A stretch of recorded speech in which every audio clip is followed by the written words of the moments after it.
और आज हम फिर से रेलवे शमान अध्ययन का दूसरा दिन का वीडियो पढ़ने जा रहे हैं। हम लोग पढ़ने जा रहे हैं दूसरा दिन आज रेलवे शमान अध्ययन। तो हम चलिए शुरू करते हैं। संपूर्ण ब्रह्मांड और उस हमारा सौरमंडल, संपूर्ण ब्रह्मांड और हमारा सौरमंडल। चलिए आगे बढ़ते हैं पहले क्वेश्चन की तरफ।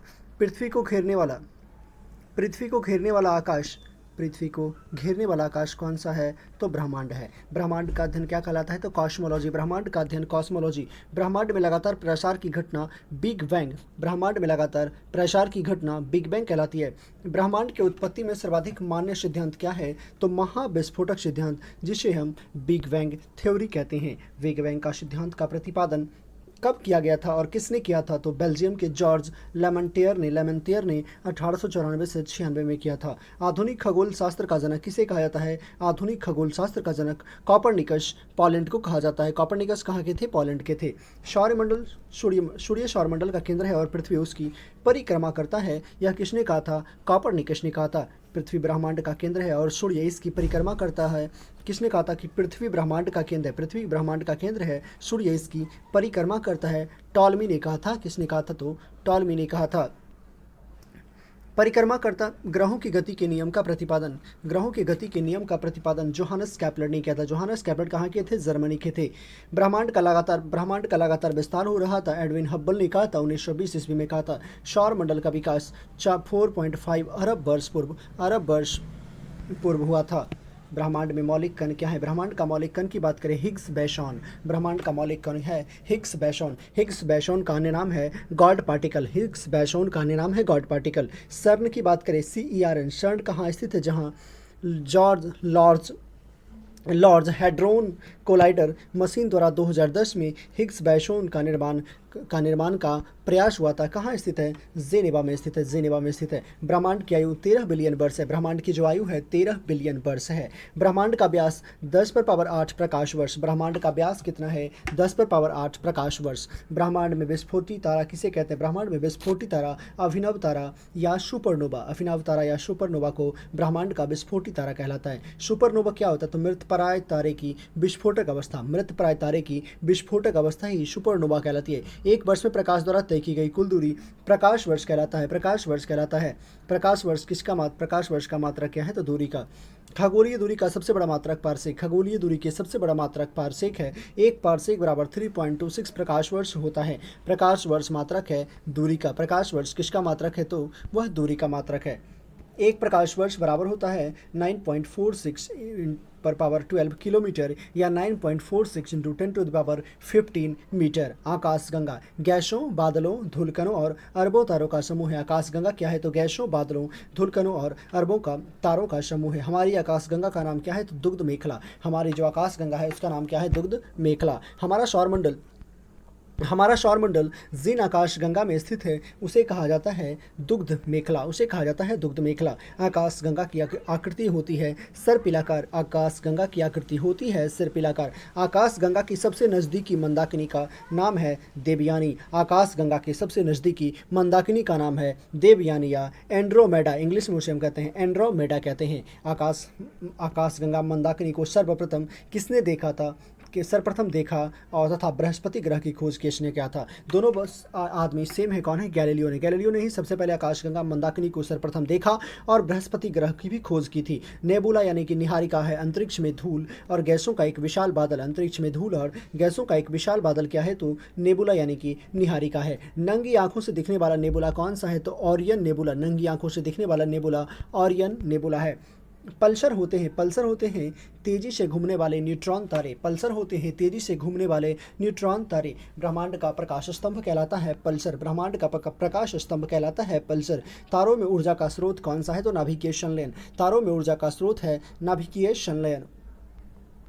तारों में ऊर्जा का स्रोत नाभिकीय संलयन। हाइड्रोजन। तारों का मुख्य घटक क्या होता है? तारों का मुख्य घटक हाइड्रोजन एवं हीलियम। तारों का मुख्य घटक हाइड्रोजन एवं हीलियम। पृथ्वी के निकटतम तारा सूर्य है। पृथ्वी का निकटतम तारा सूर्य है। सूर्य का निकटतम तारा प्रॉक्सिमा सेंचुरी। सूर्य का निकटतम तारा प्रॉक्सिमा सेंचुरी। सबसे चमकीला तारा साइरस या डॉग स्टार कहलाता है। सबसे चमकीला तारा साइरस या डॉग स्टार कहलाता है। तारे रंग का सूचक होता है। कौन से रंग का? उसके ताप का। जो तारा का रंग होता है वह सूचक होता है उसके ताप का। तारों का टिमटिमाना प्रकाश का अपवर्तन। तारों का टिमटिमाना जो है ना प्रकाश का अपवर्तन। ब्लैक होल सिद्धांत दिया था एस चंद्रशेखर ने। ब्लैक होल सिद्धांत किसने दिया था? एस चंद्रशेखर ने दिया था। एस चंद्रशेखर को नोबेल पुरस्कार मिला था। इसके लिए नोबेल पुरस्कार कब मिला था? 1983 ईस्वी में एस चंद्रशेखर को नोबेल पुरस्कार मिला था। 1983 में। वह सीमा जिसके बाहर तारे आंतरिक मृत्यु से ग्रसित होते हैं वह कहलाता है चंद्रशेखर सीमा। चंद्रशेखर सीमा, वह सीमा जिसके बाहर तारे आंतरिक मृत्यु से ग्रसित होते हैं कहलाता है चंद्रशेखर सीमा। चंद्रशेखर सीमा होती है 1.44 सूर्य द्रव्यमान। चंद्रशेखर सीमा क्या होती है? तो 1.44 सूर्य द्रव्यमान। तारों की आकृति होती है तारों की सुंदर आकृति तारामंडल। तारों की सुंदर आकृति तारामंडल। तारामंडलों की कुल संख्या 89। तारामंडलों की कुल संख्या 89। सबसे बड़ा तारामंडल सेंटोरस जिसमें 94 तारे हैं। सबसे बड़ा तारामंडल कौन सा है? तो सेंटोरस है जिसमें 94 तारे हैं। सबसे छोटा की बात करें हाइड्रा जिसमें 68 तारे हैं। हाइड्रा में सबसे छोटा हो जाएगा तारामंडल और सबसे बड़ा सेंटोरस, जिस सेंटोरस में सबसे बड़ा में 94 तारे और सबसे छोटे में कितने? तो 68 तारे होते हैं। ध्रुव तारा की बात करें, ध्रुव तारा भाग है लघु सप्तर्षि का। जो ध्रुव तारा भाग है वो किसका है? तो लघु सप्तर्षि का। दिशा निर्धारण में सहायक होता है ध्रुव तारा। दिशा निर्धारण में सहायक होता है ध्रुव तारा। ध्रुव तारा सूचित करता है उत्तर दिशा को। ध्रुव तारा जो है ना वह सूचित करता है किसको? तो उत्तर दिशा को। धूमकेतु धूल, बर्फ व गैस से निर्मित पिंड होता है। धूमकेतु क्या होता है? तो धूल, बर्फ व गैस से निर्मित पिंड होता है। 76 वर्षों में दिखाई देने वाला एक धूमकेतु यानी पुच्छल तारा क्या है? तो हेली है। अंतिम बार 1986 में दिखाया गया था और अब दिखेगा 2062 में दिखेगा। अगला क्वेश्चन भी वही है। हेली धूमकेतु पुनः दिखाई देगा 2062 में। आकाश के आकार के अनुसार से ग्रहों के क्रम की बात करें घटते क्रम में तो सबसे बड़ा बृहस्पति, उसके बाद शनि, अरुण, वरुण। सबसे पहले याद करना है बृहस्पति शनि और फिर याद करना है अरुण वरुण। बृहस्पति शनि, फिर नाम आता है अरुण वरुण, फिर आता है पृथ्वी शुक्र मंगल बुध। पृथ्वी शुक्र मंगल बुध एक एक करके याद करना है, दो के जोड़े में याद करना है। बृहस्पति शनि अरुण वरुण, बृहस्पति शनि अरुण वरुण, पृथ्वी शुक्र मंगल एवं बुध। सूर्य से दूरी के अनुसार की बात करें, इसके बढ़ते क्रम की बात करें, सबसे नज़दीक में बुध है, बुध के बाद शुक्र है और फिर पृथ्वी है, फिर मंगल है, बृहस्पति, शनि, अरुण और वरुण सबसे लास्ट में आते हैं। बुध शुक्र पृथ्वी मंगल, इसमें चार याद करना है। बुध शुक्र पृथ्वी मंगल, ऐसे बुध शुक्र पृथ्वी मंगल, बुध शुक्र पृथ्वी मंगल। फिर आता है बृहस्पति शनि अरुण वरुण, बृहस्पति शनि अरुण वरुण। आगे बढ़ते सूर्य का केंद्रीय भाग क्या कहलाता है? तो सूर्य का केंद्रीय भाग है केंद्र यानी कि कोर कहलाता है। सूर्य के केंद्र का तापमान की बात करें 15 MC। सूर्य के सतह का तापमान 6000 डिग्री सेल्सियस। सूर्य के बाह्यतम परत क्या होता है? तो किरीट या कोरोना कहते हैं उसको, किरीट या कोरोना कहते हैं। कोरोना उत्सर्जित करता है एक्स किरण। जो कोरोना होता है वह उत्सर्जित करता है कौन सा किरण? एक्स किरण उत्सर्जित करता है। सूर्य का दीप्तिमान सतह क्या कहलाता है? तो प्रकाशमंडल या फोटोस्फीयर। सूर्य का दीप्तिमान सतह प्रकाशमंडल या फोटोस्फीयर कहलाता है। प्रकाशमंडल का ऊपरी भाग जो प्रकाशमान नहीं होता है उसे हम वर्णमंडल कहते हैं। प्रकाशमंडल का ऊपरी भाग जो प्रकाशमान नहीं होता है उसे हम वर्णमंडल या क्रोमोस्फीयर कहते हैं। प्रकाशमंडल का जो ऊपरी भाग होता है जो प्रकाशमान नहीं होता है उसे हम वर्णमंडल या क्रोमोस्फीयर इसको इंग्लिश में कहते हैं। सूर्य का प्रमुख संघटक की बात करें तो हाइड्रोजन सबसे ज़्यादा 71%, हीलियम 26.5% और अन्य तत्व 2.5%। सूर्य की ऊर्जा का स्रोत नाभिकीय संलयन है। सूर्य की ऊर्जा का स्रोत नाभिकीय संलयन है। सूर्य का आकार पृथ्वी से 109 गुना बड़ा है। सूर्य का जो आकार है वह पृथ्वी से 109 गुना बड़ा है। सूर्य एवं पृथ्वी के बीच की औसत दूरी होती है 149.598 इंटू 10⁻6 या 149.6 मिलियन किलोमीटर यानी 149.6 मिलियन किलोमीटर उसकी दूरी होती है। सूर्य ग्रहण होता है जब सूर्य व एवं पृथ्वी के बीच चंद्रमा आ जाता है। सूर्य ग्रहण की बात करें तो उसमें चंद्रमा पृथ्वी आएगा और चंद्रमा ग्रहण की बात चंद्र ग्रहण की बात करें तो उसमें पृथ्वी बीच में आ जाएगा। चंद्रमा यानी कि जीवाश्म ग्रह, चंद्रमा को ही जीवाश्म ग्रह किसे कहते हैं? तो जीवाश्म ग्रह जो है ना, जीवाश्म ग्रह भी चंद्रमा को ही कहते हैं। पृथ्वी की एक परिक्रमा करता है 27 दिन 8 घंटा में लगभग। जो जीवाश्म ग्रह चंद्रमा है वह पृथ्वी की परिक्रमा कर रहा है कितने दिन में? तो 27 दिन 8 घंटा में एक परिक्रमा उसका पूरा होता है। अंतरिक्ष जो यात्री होते हैं उनको आकाश कैसा दिखाई पड़ता है? तो काला दिखाई पड़ता है। आकाश नीला दिखाई पड़ता है किसके कारण? अगर कहीं भी रंग की बात करें ना तो वो प्रकीर्णन हो जाएगा। आकाश नीला दिखाई पड़ता है प्रकीर्णन के कारण। कुछ इंपॉर्टेंट पॉइंट्स हैं उसके बारे में थोड़ा सा देख लेते हैं। सौरमंडल एक दृष्टि में कुछ इंपॉर्टेंट्स पॉइंट हैं। सौरमंडल का मुखिया कौन होता है? सौरमंडल का मुखिया कौन है? सूर्य है। सौरमंडल का मुखिया सूर्य है। सौरमंडल में कुल ग्रहों की संख्या कितनी है? तो 8 है। सबसे बड़ा एवं सबसे भारी कौन सा है? तो बृहस्पति है। दूसरा सबसे बड़ा कौन सा है? शनि। और सबसे छोटे की बात करें तो बुध, जिसे हम इंग्लिश में क्या कहते हैं? मरकरी भी कहते हैं। सूर्य के सबसे निकटतम स्थित ग्रह बुध है, लेकिन अगर पृथ्वी की पूछता है तो पृथ्वी का शुक्र है। सूर्य एवं पृथ्वी से दूर स्थित ग्रह सबसे अधिक है अरुण, वरुण। अरुण के बाद वरुण आता है, यानी वरुण सबसे लास्ट है। पृथ्वी के पड़ोसी ग्रह की बात करें तो एक साइड शुक्र है और एक साइड मंगल है। सबसे चमकीला ग्रह एवं गर्म की बात करें भी तो वह गर्म भी शुक्र है और चमकीला भी शुक्र ही है। सर्वाधिक ठंडा ग्रह वरुण। सबसे ज़्यादा ठंडा ग्रह कौन है? वरुण, जिसे हम इंग्लिश में नेपच्यून भी कहते हैं। वरुण ग्रह की खोज किसने किया था? जॉन गैले ने 1846 ईस्वी में किया था। सर्वाधिक उपग्रहों वाला ग्रह बृहस्पति नहीं बल्कि अब शनि हो गया है। 145 उपग्रहों के साथ शनि हो गया है। बिना उपग्रहों वाला ग्रह कौन सा है? तो बुध और शुक्र, जिसके पास कोई भी उपग्रह नहीं है। लाल व हरा ग्रह क्रमशः लाल मंगल है और हरा वरुण है। पीला एवं नीला ग्रह बृहस्पति पीला है और पृथ्वी नीला है। लेटा हुआ ग्रह की बात करें अरुण यानी कि यूरेनस। सर्वाधिक गैसों से घिरा ग्रह, सबसे ज़्यादा गैसों से घिरा ग्रह कौन सा है? तो अरुण। और यूरेनस की खोज विलियम हर्शेल के द्वारा 1781 ईस्वी में की गई थी। सबसे कम घनत्व वाला ग्रह कौन सा है? तो शनि। सबसे कम घनत्व वाला ग्रह शनि है। पृथ्वी की बहन या सौंदर्य का देवता शुक्र को कहा जाता है। पृथ्वी की बहन या सौंदर्य का देवता शुक्र को कहा जाता है। भोर या सांझ का तारा शुक्र यानी कि वीनस को कहा जाता है। सबसे बड़ा उपग्रह गैनीमेड है, जो बृहस्पति का उपग्रह है। सबसे छोटा की बात करें डिमोस, सबसे छोटा की बात करें वो डिमोस है। फोबोस और डिमोस उपग्रह है किसके? तो मंगल ग्रह के दोनों उपग्रह हैं। सबसे बड़ा उपग्रह टाइटन है। शनि का सबसे बड़ा उपग्रह टाइटन है। ऐसे सबसे बड़ा गैनीमेड है। शनि ग्रह में वलय या छल्लों की संख्या कितनी होती है? 7 होती है। शनि के रिंग्स की खोजकर्ता कौन है? गैलीलियो। शनि के जो रिंग्स हैं उसकी खोजकर्ता कौन है? गैलीलियो हैं। सबसे तेज व एवं सबसे धीमी गति से परिभ्रमण करने वाला ग्रह कौन सा है? तो सबसे तेज बृहस्पति है और सबसे धीमा शुक्र है। सबसे कम समय में शुक्र की परिक्रमा करने वाला कौन सा ग्रह है? तो यह बुध ग्रह है। 88 दिनों में इसकी परिक्रमा करता है। पृथ्वी के विपरीत दिशा में पूर्व से पश्चिम में चक्कर लगाने वाला ग्रह शुक्र और अरुण है। पृथ्वी के सबसे निकट तारे का प्रकाश पृथ्वी पर पहुंचने में लगा समय बात करें तो 4.2 वर्ष। सूर्य एवं चंद्रमा तथा चंद्रमा के प्रकाश को पृथ्वी पर पहुंचने में 8.3 मिनट का समय लगता है, यानी 500 सेकंड, तथा 1.3 सेकंड जो है ना चंद्रमा को लगता है। उपग्रहों की बात करें, भू स्थिर उपग्रहों की ऊंचाई 36,000 किलोमीटर। भू स्थिर जो उपग्रह होता है उसकी ऊंचाई 36,000 किलोमीटर है।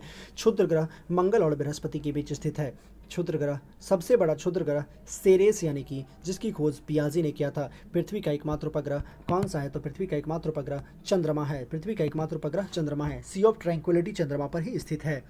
बौनाग्रह की बात करें तो प्लूटो या यम, सेरेस और एरीस, ये सभी बौनाग्रह हैं। प्लूटो की खोज 1930 ईस्वी में टॉम बैग ने ग्रहों की श्रेणी से हटा दिया था। प्लूटो को जो है ना खोज 1930 में टॉम बैग ने किया था, लेकिन प्लूटो को ग्रहों की श्रेणी से हटा दिया गया। 2006 के प्राग के बैठक में हटा दिया गया। चलिए हम दूसरे पॉइंट पर चलते हैं, गांधी युग के बारे में। गांधी युग से कुछ इंपॉर्टेंट प्रश्न हैं, तथ्य हैं जो सारे एग्जाम के लिए बहुत ही उपयोगी होते हैं, उसको हम देखते हैं। चलिए, गांधी जी की बात करें। गांधी जी ने स्कूली पढ़ाई राजकोट तथा कॉलेज की भावनगर में श्यामल दास कॉलेज में की थी। श्यामल दास कॉलेज, ये बीपीएससी का पूछा हुआ क्वेश्चन है। ये बीपीएससी का 66 बीपीएससी में आया हुआ था कि गांधी जी के कॉलेज का नाम बताइए, तो श्यामल दास कॉलेज था। पिता करमचंद्र गांधी राजकोट के दीवान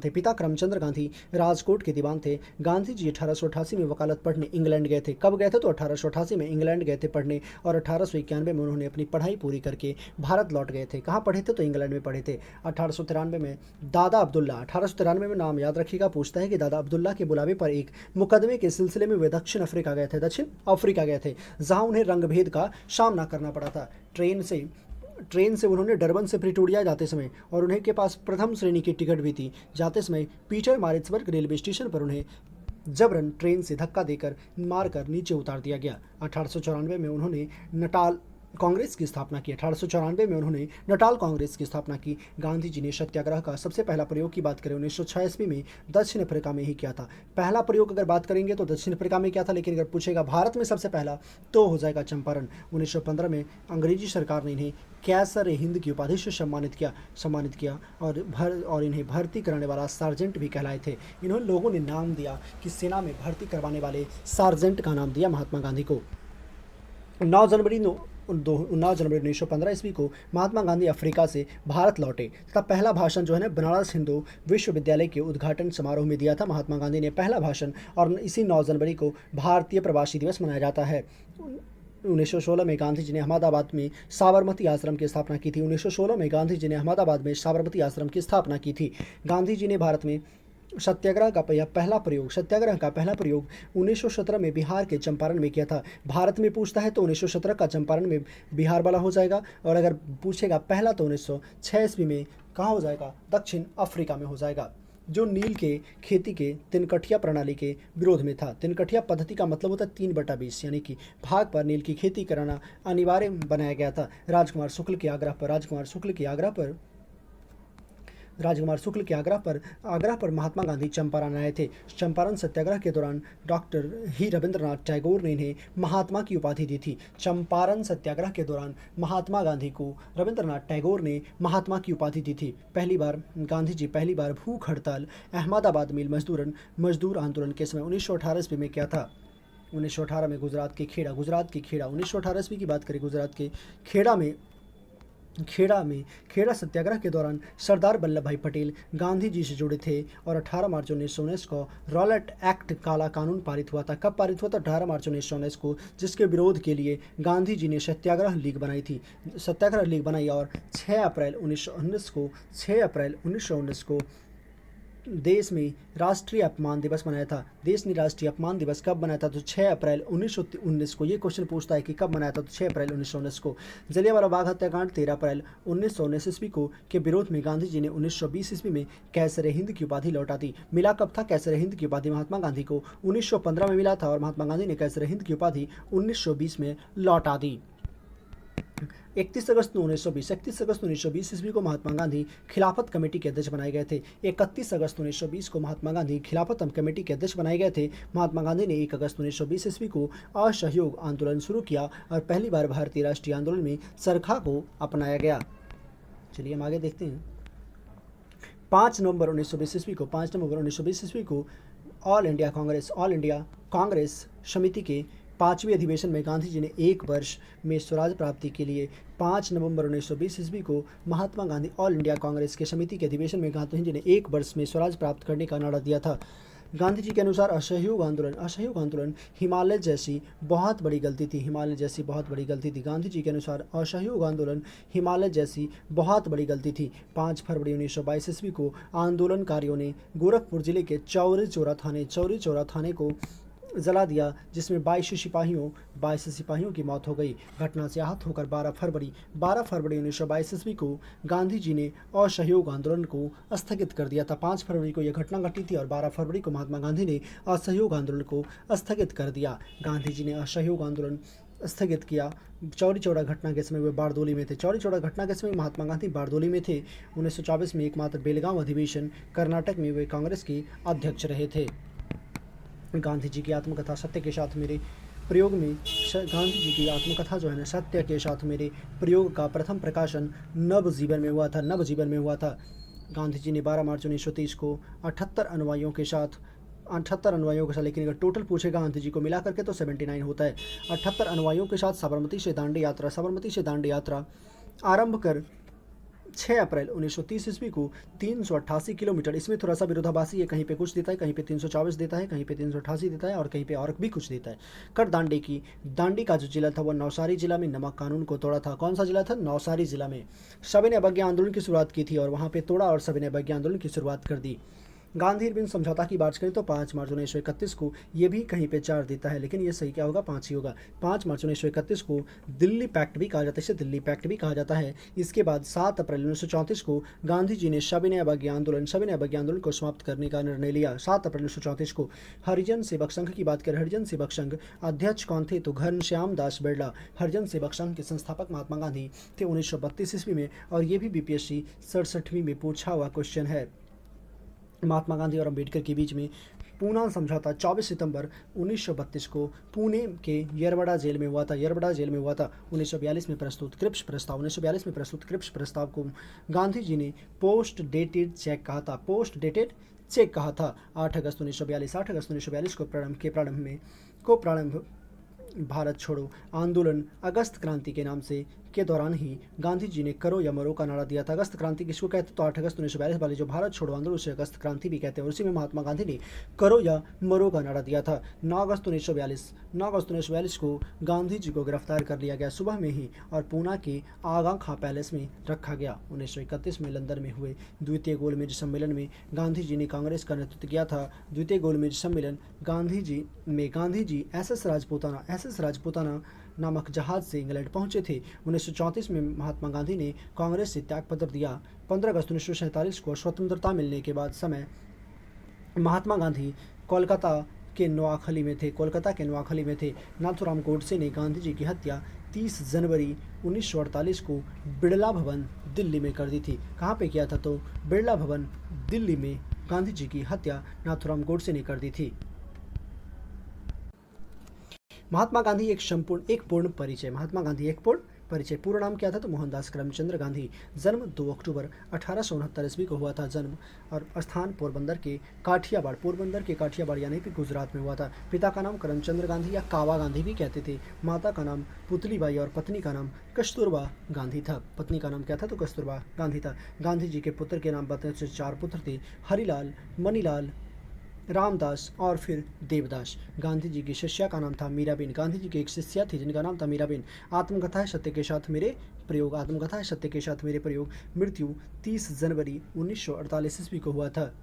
अहिंसा दिवस 2 अक्टूबर जन्मतिथि मनाया जाता है। अहिंसा दिवस। शहीद दिवस 30 जनवरी पुण्यतिथि उस दिन हुआ था महात्मा गांधी का। गांधी जी के समाधि स्थल की बात करें, राजघाट। गांधी जी के समाधि स्थल कहाँ है? तो राजघाट। राजनीतिक गुरु गोपाल कृष्ण गोखले और गोपाल कृष्ण।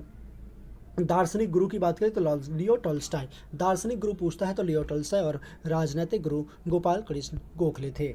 वकालत पढ़ने इंग्लैंड गए थे 1888 में और 91 में आ गए थे। दक्षिण अफ्रीका गए थे शेख अब्दुल्ला के केस के सिलसिले में 1893 ईस्वी में और भारत आए थे 9 जनवरी 1915 ईस्वी को। प्रवासी भारतीय दिवस मनाया जाता है 9 जनवरी को इसीलिए। सत्याग्रह का प्रथम प्रयोग अफ्रीका में 1906 ईस्वी में। भारत में प्रथम सत्याग्रह चंपारण 1917 ईस्वी में। प्रथम जन आंदोलन असहयोग आंदोलन था। प्रथम किसान आंदोलन चंपारण सत्याग्रह। प्रथम किसान आंदोलन की बात करें चंपारण सत्याग्रह। प्रथम भूख हड़ताल अहमदाबाद मिल मजदूरों के आंदोलन में 1918 में 3 दिन का। महात्मा की उपाधि रवींद्रनाथ टैगोर के द्वारा चंपारण में दिया गया था। बापू की उपाधि जवाहरलाल नेहरू के द्वारा दिया गया था। राष्ट्रपिता सुभाष चंद्र बोस के द्वारा अर्धनग्न फकीर विंस्टन चर्चिल ने कहा था। फिनिक्स आश्रम की स्थापना 1904 में दक्षिण अफ्रीका के डरबन में हुआ था। लियो टॉल्स्टॉय फॉर्म की स्थापना 1910 में दक्षिण अफ्रीका के जोहान्सबर्ग में हुआ था। साबरमती आश्रम की स्थापना 1916। प्रमुख पुस्तक थी महात्मा गांधी की हिंद स्वराज, जो गुजराती में 1990 में स्थापित हुआ था। सत्य के साथ मेरे प्रयोग, माई एक्सपेरिमेंट विद ट्रूथ, मेरे सपनों का भारत। प्रमुख समाचार पत्र young India 1919, Indian opinion Africa 1903, Navjivan Gujarati 1925, the green pamphlet Rajkot, Harijan 1933 और हरिजन संघ की स्थापना 1932 में हुआ था। टाइम पत्रिका द्वारा महात्मा गांधी को मैन ऑफ द ईयर घोषित किया था 1930 ईस्वी में। महात्मा गांधी को मैन ऑफ द ईयर घोषित किया गया था। भारत के टाइगर रिजर्व, भारत के बाघ या टाइगर रिजर्व की बात करें, रानीपुर टाइगर रिजर्व 54वां टाइगर रिजर्व है उत्तर प्रदेश में। रानीपुर टाइगर रिजर्व 54वां टाइगर रिजर्व उत्तर प्रदेश। मानस नामेरी काजीरंगा ओरांग, मानस याद करना है, मानस नामेरी काजीरंगा ओरांग असम। नमदफा पक्के कमलांग, एक साथ तीनों को याद कीजिएगा तो हो जाएगा। नमदफा पक्के और कमलांग अरुणाचल प्रदेश। नागार्जुन सागर श्रीशैलम आंध्र प्रदेश। वाल्मीकि की बात करें बिहार, वाल्मीकि कहाँ है तो बिहार में, वाल्मीकि विहार। इंद्रावती अचनकमार छत्तीसगढ़, इंद्रावती अचनकमार और सूतानुती भी नहीं, इंद्रावती अचनकमार छत्तीसगढ़। उदंती सीता नदी छत्तीसगढ़, इसी की बात कर रहे थे, हम बोल नहीं पा रहे थे अच्छे से। उदंती सीता नदी छत्तीसगढ़। गुरु घासीदास की बात करें 53वां छत्तीसगढ़ में गुरु घासीदास, नया ही बना है 53वां छत्तीसगढ़। पलामू झारखंड। Dampa Mizoram Dampa Ranthambore Sariska Mukundra hills Rajasthan, Ranthambore Sariska Mukundra hills Rajasthan. रामगढ़ बिजधारी बावनमा राजस्थान। बांदीपुर भद्रा नागरहोल कर्नाटक, बांदीपुर भद्रा नागरहोल कर्नाटक। दांडेली अंसी काली कर्नाटक, दांडेली अंसी काली कर्नाटक। बिलगिरी रंगनाथ कर्नाटक, बिलिगिरी रंगनाथ कर्नाटक। पेरियार पराम्बिकुलम केरल, पेरियार पराम्बिकुलम केरल। कान्हा बाधवगढ़ पन्ना मध्य प्रदेश, कान्हा बाधवगढ़ पन्ना मध्य प्रदेश। इंदिरा प्रियदर्शनी पेंच, इंदिरा प्रियदर्शनी पेंच मध्य प्रदेश में। सतपुड़ा संजय डोबरी मध्य प्रदेश। मेलघाट पेंच सह्याद्री बोर महाराष्ट्र। तडोबा अंधेरी नवेगांव नागजीरा महाराष्ट्र। दुधवा पीलीभीत अंबानगढ़ उत्तर प्रदेश। जिम कार्बेट पहला राजाजी उत्तराखंड। सुंदरबन बोक्सा पश्चिम बंगाल। कबल अमराबाद तेलंगाना, कबल और अमराबाद तेलंगाना हो जाएगा। सिमलीपाल सतकोशिया उड़ीसा। कालकड मुंदनथुरई अन्नामलाई तमिलनाडु। मुदुमलाई सत्यमंगलम तमिलनाडु। श्रीविल्लुपुथुर मेघामलाई 51वां तमिलनाडु में। बाघों की सर्वाधिक संख्या किस राज्य में है? तो मध्य प्रदेश राज्य में है। भारत के 18 राज्यों में बाघ पाए जाते हैं। बाघ का वैज्ञानिक नाम पैंथेरा टाइग्रेस है। अंतर्राष्ट्रीय बाघ दिवस 29 जुलाई को मनाया जाता है। अंतर्राष्ट्रीय बाघ दिवस। भारत में कुल टाइगर रिजर्व की संख्या की बात करें 54 है। भारत का पहला बाघ रिजर्व जिम कार्बेट है, जो 1 अप्रैल 1973 ईस्वी को टाइगर रिजर्व घोषित किया गया था। क्षेत्रफल में सबसे बड़ा टाइगर रिजर्व आंध्र प्रदेश का नागार्जुन सागर श्रीशैलम है। क्षेत्रफल में सबसे छोटा टाइगर रिजर्व महाराष्ट्र में बोर टाइगर रिजर्व है।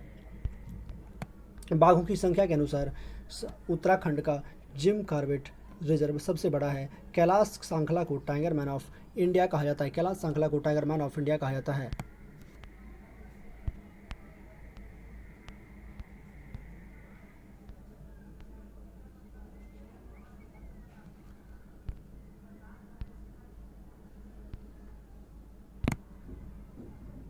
इंपॉर्टेंट टाइगर रामसर साइट्स दिए हुए हैं। बखीरा वन्यजीव अभ्यारण्य, वखीरा उत्तर प्रदेश। हैदरपुर उत्तर प्रदेश। सूर सरोवर यानी कीथम झील उत्तर प्रदेश। नवाबगंज पश्चिमी बिहार उत्तर प्रदेश। पार्वती अरगा पश्चिमी बिहार उत्तर प्रदेश। समन पक्षी अभ्यारण्य उत्तर प्रदेश। समसपुर पक्षी अभ्यारण्य उत्तर प्रदेश। सांडी पक्षी बिहार उत्तर प्रदेश। सरसई पक्षी अभ्यारण्य उत्तर प्रदेश। भिंडावास वन्यजीव अभ्यारण्य हरियाणा। सुल्तानपुर राष्ट्रीय उद्यान हरियाणा। खिजड़िया पक्षी अभ्यारण्य गुजरात। थोल वन्यजीव अभ्यारण्य कहाँ है? तो गुजरात में। बधावना आर्द्रभूमि गुजरात। नल सरोवर पक्षी अभ्यारण्य गुजरात। तसोकर झील लद्दाख। नंदू मधेश्वर पक्षी अभ्यारण्य महाराष्ट्र। महाराष्ट्र हो जाएगा। नंदू मधेश्वर पक्षी अभ्यारण्य महाराष्ट्र। कांवड़ ताल झील बिहार। आसन संरक्षण रिजर्व उत्तराखंड। नांगल वन्यजीव अभ्यारण्य पंजाब। केशवपुरा मियाँ समुदाय आरक्षित क्षेत्र पंजाब। कंजली झील पंजाब। सुंदरबन डेल्टा पश्चिम बंगाल। रुद्रसागर झील त्रिपुरा। सुरिनसर मानसर झील Jammu Kashmir. हॉकीरा wetland Jammu Kashmir. Renuka wetland Himachal Pradesh. चंदेरसिल wetland Himachal Pradesh. Point कलिमेर अभ्यारण्य तमिलनाडु। भितरकनिका मैंग्रोव ओडिशा। भोज वेटलैंड मध्य प्रदेश। बेम्बनाड कोलाद्रभूमि केरल। समस्ता कोट्टा अष्टमुदी केरल। और दीपोर झील असम। दीपोर झील की बात करें, दीपोर झील असम। परीक्षा महत्वपूर्ण उपयोगी कुछ तथ्य हैं जिनकी डिस्कशन। भारत में कुल 75 रामसर साइट है, जिसमें 75वां रामसर साइट सालबुक आर्द्रभूमि रिजर्व जो है ना कहाँ पे? जम्मू कश्मीर में है। सर्वाधिक रामसर साइट तमिलनाडु में 14 हैं। सर्वाधिक आर्द्रभूमि वाला क्षेत्र गुजरात है। भारत का सबसे बड़ा आर्द्रभूमि वन सुंदरबन है। विश्व आर्द्रभूमि दिवस 2 फरवरी को मनाया जाता है। आर्द्रभूमि संरक्षण हेतु प्रथम सम्मेलन ईरान के रामसर में 1971 में हुआ था। रामसर कन्वेंशन 1 फरवरी 1982 ईस्वी को हुआ था। सबसे ज़्यादा आर्द्रभूमि वाला देश यूके है। रामसर सूची में शामिल होने वाला पहला स्थल कौन है? तो कोबोर्ग प्रायद्वीप है। कोबोर्ग प्रायद्वीप किस देश का है? तो ऑस्ट्रेलिया में है कोबोर्ग प्रायद्वीप। चलिए दोस्तों, तो फिर हम मिलते हैं नेक्स्ट वीडियो में। आपको वीडियो कैसा लगा ये रिव्यू ज़रूर कमेंट में दीजिएगा और बताइएगा हम क्या और इम्प्रूव कर सकते हैं और कौन से बुक आपको चाहिए बिहार पुलिस के लिए, फिर दरोगा के लिए। हम सारा अवेलेबल करेंगे। अगर आपने मेरे चैनल को सब्सक्राइब नहीं किया तो सब्सक्राइब कर लें और अपने दोस्तों में शेयर ज़रूर कर दें। चलिए जय हिंद दोस्तों, फिर मिलते हैं हम नेक्स्ट वीडियो के साथ। चलिए धन्यवाद, थैंक यू।